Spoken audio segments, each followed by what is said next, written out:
ചർച്ച പ്രതിപക്ഷത്തിൽ നിന്ന് തുടങ്ങി വെച്ച ശ്രീ ബഹുമാനപ്പെട്ട പ്രതിപക്ഷ ഉപനേതാവ് ശ്രീ ബാലഗോപാൽ അവസാനത്തെ അദ്ദേഹം ആ ചെയറിലിരിക്കുന്നതുകൊണ്ടാണ് ഞാൻ പറഞ്ഞത്. അദ്ദേഹം ചെയർ മാറിയിട്ടില്ല, അതുകൊണ്ടാണ് ഉപനേതാവെന്ന് സംബോധന ചെയ്യാൻ കാരണം. അപ്പോൾ മാത്രമല്ല തരില്ല എന്ന് CPM പറഞ്ഞിട്ടുണ്ടല്ലോ, പിന്നെ അദ്ദേഹം തന്നെയായിരിക്കും ആ കസേരയിൽ നിന്നാണ് എൻ്റെ വിശ്വാസം. അപ്പോൾ ശ്രീ ബാലനാരായണൻ മുതൽ അവസാനം പ്രതിപക്ഷ നേതാവാണ് പ്രസംഗിച്ചെങ്കിലും അതിനു മുമ്പ് ആവേശത്തോടെ പ്രസംഗിച്ച ശ്രീ ബാലഗോപാൽ, സോറി. അപ്പോൾ ലാസ്റ്റിൽ പ്രസംഗിച്ച കല്യാശ്ശേരി അംഗം വിജിൻ വരെ പരാമർശിച്ച ചില വിഷയങ്ങൾ മാത്രമാണ് ഇവിടെ മറുപടി പറയുന്നത്. പ്രതിപക്ഷ ഉപനേതാവ് ശ്രീ ബാലഗോപാൽ അദ്ദേഹം വളരെ നിർദോഷമായിട്ടുള്ള ചില അഭിപ്രായങ്ങൾ പറഞ്ഞു. അദ്ദേഹം പറഞ്ഞു ഒരു ഓപ്പറേഷൻ തിയേറ്ററിൽ വെച്ചിട്ട് ഡോക്ടറെ പാമ്പ് കടിച്ചു, പിന്നെ ഒരു രോഗി കട്ടിൽ വീണു. ഇതൊക്കെ പതിവാണ്, ഇതുപോലെയാണ് മുമ്പ് ഉണ്ടായത്, ഒരു കത്തിരെ മറന്നു വെച്ചു, അത്രേ ഉണ്ടായിട്ടുള്ളൂ എന്ന് വളരെ നിർദോഷകരമായിട്ടുള്ള രീതിയിൽ പറഞ്ഞു. സാർ, അദ്ദേഹത്തിൻ്റെ ശ്രദ്ധയിൽപ്പെടുത്തുന്നത് ഈ തൃശ്ശൂർ മെഡിക്കൽ കോളേജിൽ വെച്ചൊരു PG വിദ്യാർത്ഥിനിയെ പാമ്പ് കടിച്ചത് അവിടെ കഴിഞ്ഞ 30-ാം തീയതി ഞങ്ങൾ എല്ലാ മെഡിക്കൽ കോളേജുകളും ക്ലീനാക്കി വയ്ക്കുക എന്നുള്ള എൻ്റെ ഒരു തുടക്കം പദ്ധതി ഉണ്ടായിരുന്നു.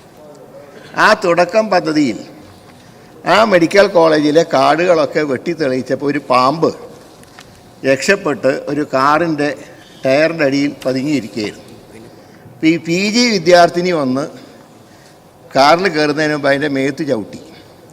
പാമ്പിനെ ചവിട്ടിയാൽ തിരിച്ചു കൊത്തുമല്ലോ, അങ്ങനെ കൊത്തിയതാണ് സാർ. അല്ലാതെ അങ്ങ് ഉദ്ദേശിച്ച പോലെ ഓപ്പറേഷൻ തിയേറ്ററിൻ്റെ അകത്ത് വെച്ചൊരു ഡോക്ടറെ പാമ്പ് കൊത്തിയിട്ടില്ല. അങ്ങേക്ക് തന്നെ അറിയാം. അങ്ങനെ വല്ല ന്യൂസും ഉണ്ടെങ്കിൽ ഇവിടുത്തെ ചാനലുകൾ അത് വലിയൊരു വാർത്തയാക്കുമല്ലോ. പിന്നെ അങ്ങ് പറഞ്ഞൊരു വിഷയം, ഈ ഒരു രോഗി കട്ടിൽ നിന്ന് വീണ് മരണപ്പെട്ടു. അത് ഈ പരാതി കിട്ടിയ ഉടനെ ഒരു ചാനലിൽ വാർത്ത വന്ന ഉടനെ അതിനെക്കുറിച്ച് അന്വേഷിക്കാൻ അവിടെ പ്രിൻസിപ്പൽ ഉൾപ്പെടെയുള്ളവരെ ചുമതലപ്പെടുത്തുകയും അതിൻ്റെ അടിസ്ഥാനത്തിൽ അവിടെ ഈ 62 വയസ്സുള്ളൊരു പേഷ്യൻ്റ് വിൽഫ്രഡ് എന്നാണ് വ്യക്തി.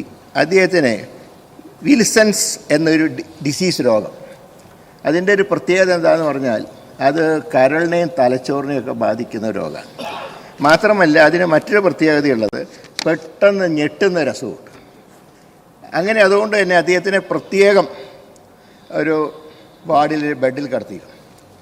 പക്ഷേ രാത്രി അദ്ദേഹം നിലത്ത് വീണ് മരണപ്പെട്ടു എന്നുള്ള അദ്ദേഹത്തിന് കൂടെയുള്ള ബൈസ്റ്റാൻഡറാണ് ആദ്യം പരാതി പറയുന്നത്. ഏതായാലും പോസ്റ്റ്മോർട്ടം റിപ്പോർട്ടിന് ശേഷം നടപടി സ്വീകരിക്കാമെന്ന് തീരുമാനിക്കുകയും ഇന്നലെ രാത്രിയാണ് പോസ്റ്റ്മോർട്ടം റിപ്പോർട്ട് കിട്ടിയത്. ആ റിപ്പോർട്ടിൽ തലയ്ക്ക് ക്ഷതമുണ്ട്. അപ്പോൾ സ്വാഭാവികമായിട്ടും വീണ പരിക്കും ഒരു കാരണമാകാം. പക്ഷെ അദ്ദേഹത്തിനെ ബാധിച്ച രോഗം വളരെ ഗുരുതരമായിരുന്നു. എങ്കിലും ഇന്നലെ രാത്രിയാണ് പോസ്റ്റ്മോർട്ടം റിപ്പോർട്ട് കിട്ടിയത്. ഇന്ന് തന്നെ തുടർ നടപടികൾ സ്വീകരിക്കുന്നതാണ്. പിന്നെ ഇവിടെ ഉണ്ടായൊരു സംഭവം, ഈ വാഹനാപകടത്തിൽ പരിക്കേറ്റ് ആശുപത്രിയിൽ സർജറി നടത്തിയ ഒരു രാജേന്ദ്ര പ്രസാദ് എന്ന വ്യക്തിയുടെ മുറിവിൽ നിന്ന് പുഴു വന്നു എന്നുള്ള പരാതി. അത് സാർ അതൊരു റിട്ടേൺ പരാതിയായിട്ട് മന്ത്രിക്കോ അല്ലെങ്കിൽ ഹോസ്പിറ്റലിലെ സൂപ്രണ്ടിനോ കിട്ടിയില്ല. പക്ഷേ ഞാൻ രാത്രി അവിചാരിതമായിട്ടൊരു ചാനൽ തുറന്നപ്പോൾ ആ ചാനലിൽ ഇങ്ങനെ വാർത്ത വരുന്നു. ആ പേഷ്യൻറ്റിൻ്റെ മകൾ ചാനലിൽ പറയുകയാണ് ഇങ്ങനെ പുഴു അരിച്ചു. നിലവിളിച്ചപ്പോൾ ഒരു നേഴ്സിനോട് പറഞ്ഞു, അവർ മൈൻഡ് ചെയ്തില്ല. ഡോക്ടറോട് പറഞ്ഞു, ഡോക്ടർ മൈൻഡ് ചെയ്തില്ല. പറഞ്ഞു തീർക്കട്ടെ. അപ്പോൾ അതിന് ശേഷമാണ് PS-നോട് ഞാൻ പറഞ്ഞ് അദ്ദേഹം ഈ വാർത്ത കേട്ടു, MLA കൂടെ പറഞ്ഞതിൻ്റെ അടിസ്ഥാനത്തിൽ നടപടിയെടുക്കാനുള്ള കാര്യങ്ങൾ അദ്ദേഹം സൂചിപ്പിക്കുകയും അതനുസരിച്ച് അവിടെ ഒരു മെഡിക്കൽ കോളേജിലെ വൈസ് പ്രിൻസിപ്പൾ, കാരണം പ്രിൻസിപ്പൾ അന്ന് ട്രാൻസ്ഫർ ആയിരുന്നു, വൈസ് പ്രിൻസിപ്പളിനെ ഉൾപ്പെടെ ഒരു കമ്മിറ്റിയെ വെച്ചു. ആ കമ്മിറ്റിയുടെ അതിൻ്റെ ഓർത്തോ മേധാവി ഉണ്ടായിരുന്നു, വൈസ് പ്രിൻസിപ്പൾ, ഓർത്തോ മേധാവി, സർജറി വിഭാഗം മേധാവി, ഈ 3 പേരുടെ നേതൃത്വത്തിൽ ഒരു അന്വേഷണം നടത്തിയപ്പോൾ ചില തെറ്റുകൾ സംഭവിച്ചിട്ടുണ്ട് സാർ. അതിൻ്റെ ഫലമായി സീനിയർ റെസിഡൻ്റായ ഡോക്ടർ അഭിജിത്തിനെ ഇന്നലെ അച്ചടക്ക നടപടിക്ക് വിധേയമായി സസ്പെൻഡ് ചെയ്തിട്ടുണ്ട്. തുടർ നടപടികളെക്കുറിച്ച് വിശദമായിട്ട് അന്വേഷിച്ച് പുഴ എങ്ങനെ വന്നു എന്നുള്ള കാര്യങ്ങളെക്കുറിച്ചൊക്കെ വിശദമായിട്ട് അന്വേഷിക്കാൻ ഇപ്പോൾ പ്രിൻസിപ്പളിനെ ചുമതലപ്പെടുത്തിയിട്ടുണ്ട് സാർ. ഇതിൽ ഈ കാര്യം അതുപോലെ മറ്റൊരു സംഭവം കൂടി ഉണ്ടായിട്ടുണ്ട്. അത് ഇവിടെ പറയാത്തൊരു കാര്യമാണ്. ഇനിയിപ്പോൾ അടുത്ത സഭയാകുമ്പോൾ നിങ്ങൾക്ക് അത് ഉന്നയിക്കേണ്ട കാര്യമില്ല, അതുകൊണ്ടാണ് അഡ്വാൻസ് ആയിട്ട് പറയുന്നത്. മറ്റൊരു കംപ്ലയിൻറ്റ് കിട്ടി. ഒരു 4 മാസം പ്രായമുള്ള കുട്ടിയുടെ കണ്ണിലൊഴിക്കുന്ന മരുന്ന്, അത് കണ്ണാശുപത്രിയിൽ ഡോക്ടർ കുറിച്ച് നൽകിയ മരുന്ന്, ആ മരുന്നല്ല ആ കുട്ടിക്ക് നൽകിയത്. അതിൻ്റെ ഫലമായി ആ കുട്ടിയുടെ കണ്ണിന് നീറ്റലൊക്കെ അനുഭവപ്പെടുകയും പിന്നീട് ഒരു സ്വകാര്യ ആശുപത്രിയിൽ പോയപ്പോൾ അത് സുഖപ്പെടുത്തുകയും ചെയ്തു. ഇതിനെ കുറിച്ച് റിപ്പോർട്ട് കിട്ടിയപ്പോൾ പരാതി കിട്ടി. കണ്ണാശുപത്രിയിൽ മരുന്ന് മാറിക്കൊടുത്ത ഫാർമസിസ്റ്റ് ശ്രീമതി രേഖയെ അന്വേഷണ വിധേയമായി സസ്പെൻഡ് ചെയ്തു സാർ. ഇവിടെ ഒരു കാര്യം മാത്രമേ ഞാൻ പറയുന്നുള്ളൂ സാർ. ചികിത്സാ പിഴവ് ഉണ്ടാകുന്നത് ഏത് കാലത്തും ചിലപ്പോൾ ചികിത്സാ പിഴവുണ്ടാകും.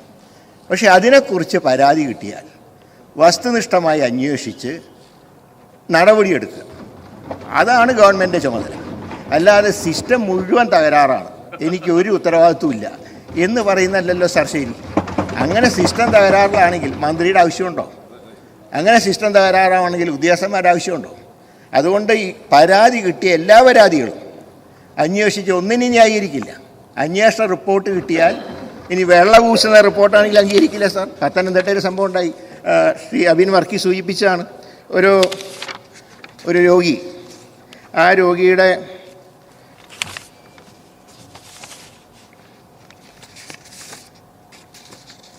കോഴഞ്ചേരി ജില്ലാ ആശുപത്രിയിൽ ഏകദേശം 1 വർഷം മുമ്പ്, ഞാനല്ല മന്ത്രി, അന്നത്തെ ആ കോഴഞ്ചേരി പ്രദേശം ഉൾക്കൊള്ളുന്ന MLA മന്ത്രിയായിരുന്നപ്പോൾ ഒരു സർജറി നടത്തി.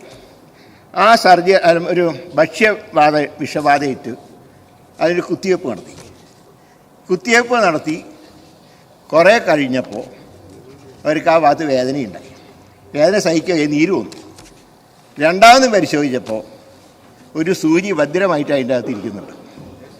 അപ്പോൾ ആശുപത്രി സൂപ്രണ്ട് പറഞ്ഞു, അത് 4 വർഷം മുമ്പ് വർഷങ്ങൾക്ക് മുമ്പ് ചെയ്തതല്ലേ, അതിനുശേഷം വല്ല രോഗവും വന്നിട്ട് മറ്റേതെങ്കിലും ആശുപത്രിയിൽ പോയി കുത്തിവയ്പ്പ് എടുത്തായിരിക്കും.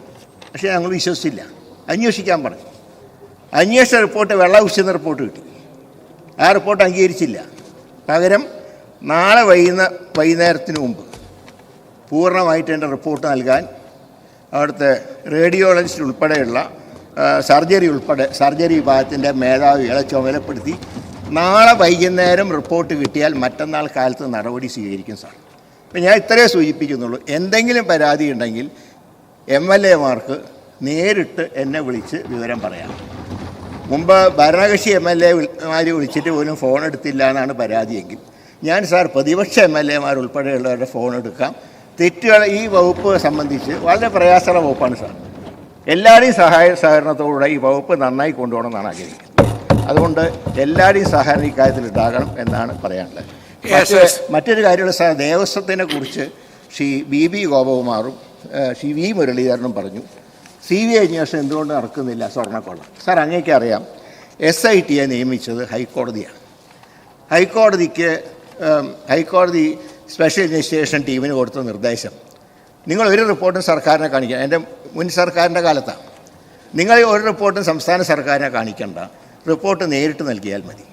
അതുകൊണ്ട് സാർ, ഇപ്പോൾ ഭരണം മാറിയെങ്കിലും ഈ SIT-യുടെ റിപ്പോർട്ട് പൂർണ്ണമായിട്ടും ഹൈക്കോടതിയുടെ നിയന്ത്രണത്തിലാണ്.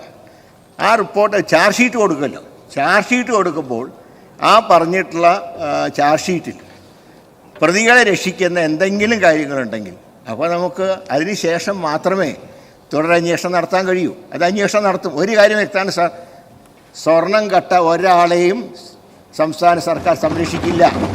അയ്യപ്പൻ്റെ സ്വർണം കട്ടവർ ജയിലിൽ കിടക്കും. അത് പാർട്ടിയുടെയും UDF-ൻ്റെയും നിലപാടാണ്, ഗവൺമെൻറ്റിൻ്റെ നിലപാടാണ്. അതനുസരിച്ചിട്ടുള്ള നടപടികൾ ഗവൺമെൻറ്റിൻ്റെ ഭാഗത്തുണ്ടാവും. ഇത്രയേ ഉള്ളൂ സാർ.